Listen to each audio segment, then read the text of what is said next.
Hello dear students, मैं Savita Sharma from new Catholic mission school और आज हम पढ़ेंगे हमारी वसंत पाठ्य पुस्तक का पाठ 7 और जिसका शीर्षक है क्या निराश हुआ जाए और इसके रचयिता हैं हजारी प्रसाद द्विवेदी जी।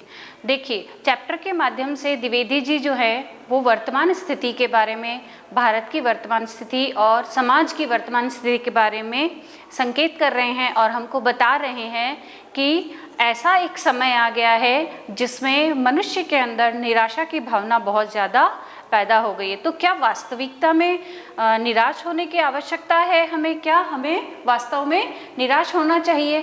कहते हैं कि कभी कभी द्विवेदी जी बता रहे हैं कि कभी कभी मेरा मन इतना बैठ जाता है और मैं इतना निराश हो जाता हूँ जब मैं समाचार पत्रों को पढ़ता हूँ।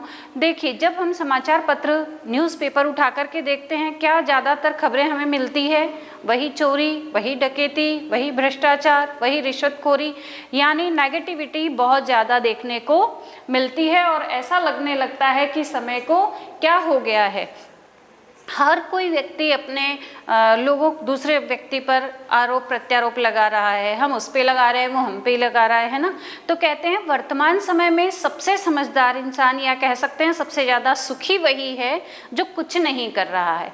यदि कोई व्यक्ति कोई भी कार्य करेगा तो क्या होगा, उसके अंदर दोषों को ढूंढना शुरू कर दिया जाएगा, है ना। कोई भी कार्य करेंगे उसमें कहीं कुछ कमी होगी, उसको पहले ढूंढा जाएगा और उसको उजागर कर दिया जाएगा, है ना।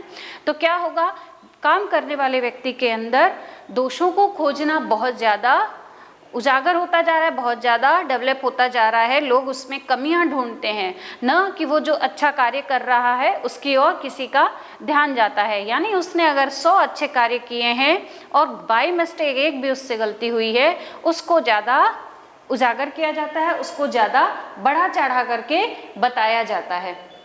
क्या यही भारतवर्ष है जिसका सपना तिलक और गांधी ने देखा था? जो सुंदर भारत का सपना, क्या वास्तविकता में हमारा यही भारत है? नहीं, हमें इस भारत की उम्मीद नहीं थी। ऐसा हमें नहीं लग रहा था कि वास्तव में ये होगा। रविन्द्रनाथ ठाकुर जी ने बताया है कि कैसा हमारा भारत था, हमने कैसा सपना देखा था जिसमें हर जाति हर धर्म बड़े प्रेम भाव से मिल करके रहेंगे। लेकिन क्या हो रहा है, आज हर कोई एक दूसरे का दुश्मन बनता जा रहा है और जो है हर एक व्यक्ति दूसरे के अंदर कमियां ढूंढने में लगा रहा है। उसका सबसे बड़ा कारण ये हो रहा है, कहीं ना कहीं व्यक्ति काम तो कर रहा है लेकिन सही रास्ते पर चलते चलते उसका अपना लालच जो है वो कहीं ना कहीं आ जाता है और उस चक्कर में क्या होता है, वो अपने मूल कर्म को, मूल कार्य को भूल जाता है और अपना फ़ायदा उसके अंदर ढूंढने लगता है। हर जगह यही हो रहा है, हर व्यक्ति अपने पद का, अपनी जगह का गलत फ़ायदा उठा रहे हैं, ना कि उसको सही तरीके से स्थापित करने का प्रयास कर रहे हैं और ना ही उसको सही ढंग से यूज़ करने की कोशिश कर रहे हैं। तो कहते हैं अगर हम अपने पद का, हम अपने जगह का सही फ़ायदा और सही उपयोग करेंगे तो शायद हम सुंदर भारत की रचना कर सकते हैं। कहते हैं भारतवर्ष में कानून को धर्म के रूप में भारत जो है वो कानून को धर्म के रूप में देखता आ रहा है। कैसे? जैसे मान लीजिए, हम पहले के व्यक्ति क्या समझते थे, अगर कोई गलत कार्य कर रहे हैं तो उनको ऐसा लगता था नहीं यह मेरा धर्म नहीं है, और अब उसको धर्म को कैसे माने जाने लगा है, जाति विशेष से। मैं हिंदू हूँ, मैं मुस्लिम हूँ, मैं सिख हूँ, मैं ईसाई हूँ, मतलब जाति विशेष से उस धर्म को जोड़ने लगे हैं, जबकि वास्तविकता में ये नहीं है। धर्म हम किसे मानते हैं? जो हम कार्य कर रहे हैं क्या वो सही कर रहे हैं, क्या यही हमारा धर्म है? हमें इन सब चीज़ों की ओर ध्यान देना जरूरी होते हैं। कहते हैं कि भ्रष्टाचार इतना फैल गया है लोगों के भीतर कि वह वास्तविक स्थिति को वो समझने के लिए ही तैयार नहीं है। लेकिन फिर भी हजारी प्रसाद द्विवेदी जी ये कह रहे हैं कि मैं कैसे मान लूं कि अभी भी निराश होने की आवश्यकता है। क्यों? क्योंकि कुछ उदाहरण हमें अपने जीवन में अभी भी ऐसे मिल रहे हैं जिससे हमारे अंदर पॉजिटिविटी आ रही है, या जिससे हम ये मानने को तैयार नहीं हैं कि अभी हम निराश हो सकते हैं। उन्हीं के जीवन से जुड़ी हुई कुछ घटनाओं के बारे में वो बताते हैं कि मुझे वापस फील होता है कि नहीं, हर एक व्यक्ति जो है वो वास्तविकता में सद्भाव रखता है। उन्हीं से जुड़ी एक घटना जिसमें वो बता रहे हैं कि मैं रेलवे स्टेशन पर गया यात्रा के लिए और मैंने टिकट ली। टिकट के कुछ 10 रुपए थे। मैंने टीटी को पैसे दिए और आगे जाकर अपनी जगह पर बैठ गया।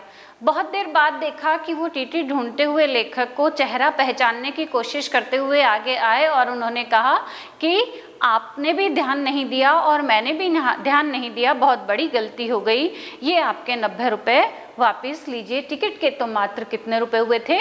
10 रुपये हुए थे। पहली घटना ये, और कहते हैं कि उन्होंने कितनी ही, उस टीटी ने जो है कितनी विनम्रता से और बिना किसी लालच के बड़ी ईमानदारी से 90 रुपये वापस कर दिए। चाहते तो वो टीटी भी 90 रुपये रख सकते थे, न लेखक को पहचानने की आवश्यकता ही नहीं थी उनको, है ना। तो कहते हैं सबसे बड़ा उदाहरण मुझे यह मिल रहा है। और दूसरा फिर कहते हैं कि दूसरा फिर मेरे जीवन में मुझे उदाहरण देखने को मिल रहा है कि जब मैं किसी बस में यात्रा कर रहा था एक दिन, और क्या हुआ था, गंतव्य तक जहां हमें पहुंचना था उससे कुछ 8 किलोमीटर पहले ही किसी निर्जन स्थान पर हमारी बस जो है वो खराब हो गई और स्टार्ट ही नहीं हो रही थी। ऐसे में क्या हुआ, कंडक्टर ने बस के ऊपर से छत पे से साइकिल अपनी उतारी और रवाना हो गया, वहाँ से बिना कुछ कहे चला गया। ऐसे में सभी यात्री आपस में बातचीत करने लगे कि देखो, निर्जन स्थान पर ऐसी सुनसान जगह पर इन्होंने बस रोक दी है और अब हमें लूटपाट की कोशिश की जा रही है। क्यों? क्योंकि पिछले 2 दिन पहले ही यहाँ पर बहुत बड़ी लूट हुई है, बस को लूटा गया है और ये ड्राइवर और कंडक्टर दोनों की मिली भगत है। कंडक्टर जो है वो पहले ही डाकुओं से को लेने गया है और अब हमें यहाँ पर लूट लिया जाएगा। और बेचारे ड्राइवर को सभी लोगों ने घेर लिया तुरंत प्रभाव से और मारने का प्रयास कर रहे थे। लेखक को बड़ी दया आ गई, उन्होंने कहा रुक जाइए, इसे मारने से कोई फायदा नहीं होगा, हम थोड़ी देर इंतज़ार करते हैं। सभी लोग परेशान थे, लेखक स्वयं भी परेशान थे। क्यों? क्योंकि पूरी बस में परिवार सहित मात्र लेखक ही थे, वो, उनकी पत्नी और 3 बच्चे थे। बच्चे भूख के मारे बिलख रहे थे, बड़ी समस्या की बात थी। देखा थोड़ी ही देर में कंडक्टर वहाँ से आ रहा है और हाथ में पानी और दूध, लोटे में दूध लिए हुए आ रहा है और बस के साथ दूसरी किसी बस के साथ बैठे हुए आ रहा है। तभी देखते हैं कि अच्छा, अब समझ में आया, कंडक्टर नई बस की व्यवस्था करने के लिए बस अड्डे गया था। आकर के कंडक्टर ने बड़ी विनम्रता से कहा आपके बच्चे भूख और प्यास से बिलख रहे थे, यह मुझसे नहीं देखा गया और उनके लिए बस अड्डे पर थोड़ा दूध मिल गया, वही लेते हुए आ गया हूँ। तो लेखक का कहना है कि यही एक मेरे जीवन का दूसरा एक और यही उदाहरण है। तो मैं कैसे मान लूँ कि अब जो है निराशा का समय आ गया है या सभी जगह भ्रष्टाचार फैला हुआ है? ये मेरे ही जीवन में घटित एक दूसरी घटना है। उसके बाद देखते हैं कि थोड़ी ही देर में सभी लोग 12 बजे से पहले बस अड्डे पहुंच गए हैं। लेखक कह रहे हैं कि मैं ठगा सा गया हूँ, धोखा भी खाया है, लेकिन बहुत जगह मेरे साथ विश्वासघात भी हुआ है। लेकिन इतना सब होने के बाद भी कई ऐसे उदाहरण मेरे जीवन में मुझे देखने को मिल रहे हैं जहाँ लोगों ने मेरे साथ विनम्रता का व्यवहार किया है। तो रविंद्रनाथ ठाकुर जी ने कहीं अपने प्रार्थना गीत में भगवान से ये प्रार्थना भी की है कि हे ईश्वर, हे प्रभु, मुझे इतने, जब मेरे ऊपर बहुत विपदा आ जाए और ऐसा मैं परेशानियों से घिरा जाऊं, फिर भी मुझे इतनी शक्ति देना कि मैं तुम पर संदेह कभी नहीं करूं और मेरे अंदर ये दृढ़ निश्चय बना रहे कि मेरा ईश्वर मेरे साथ है। मनुष्य की बनाई विधियां गलत नतीजे तक पहुंच रही है तो इन्हें बदलना होगा।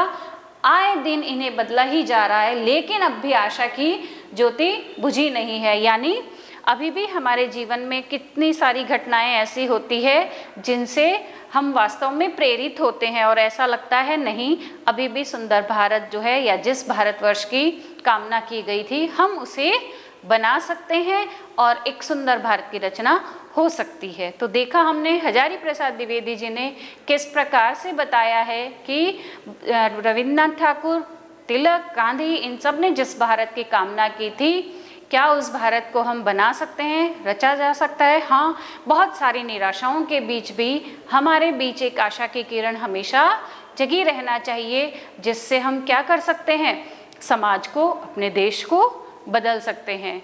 तो इस प्रकार हमने देखा किस तरह से लेखक ने अपने जीवन में घटित घटनाओं के बारे में हमें बता करके हमें मोटिवेट किया है। तो आप सभी लोग पाठ को पढ़ें, समझें और अभ्यास प्रश्नों को समझने का प्रयास करें।